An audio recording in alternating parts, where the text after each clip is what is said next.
Di kelas ni. Tak ada masa nak tunggu awak. Kalau saya tahu lama macam ni, baik saya call mekanik je.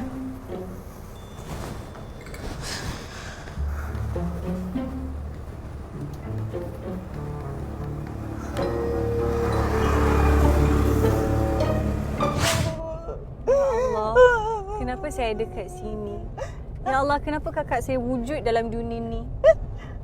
Awak tinggal sini ke? Ha? Wushu je. Apa ni? Tadi bukan nangis ke? Si baik kau ingatkan aku terlupa aku tengah sedih nangis.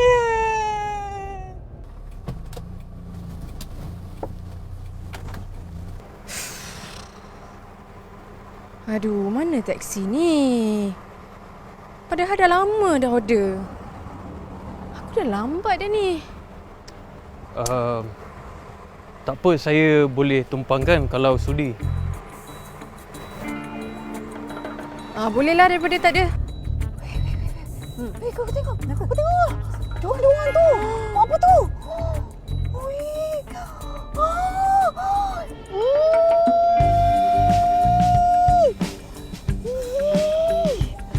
Apa yang diorang buat tu? Betul lah apa kata yang Mami No.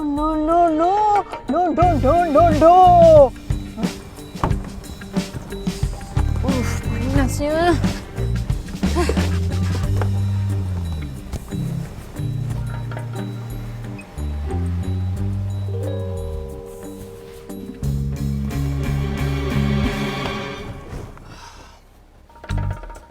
Maaf, boleh duduk dekat belakang tak? Masalah lah dia ni. Kalau saya duduk depan pun, bukannya saya nak kacau-kacau awak ke, pegang-pegang awak ke. Tak inginlah. Belum betul.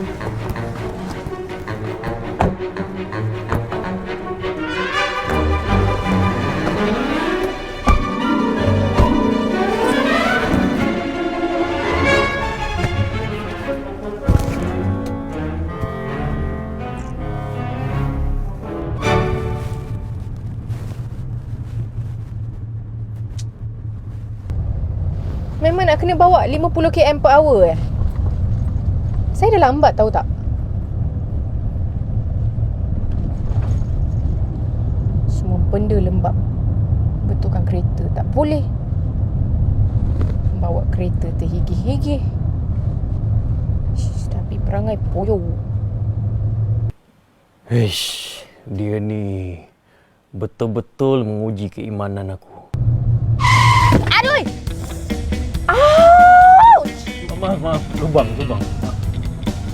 Sakit lah. Awak ni macam awak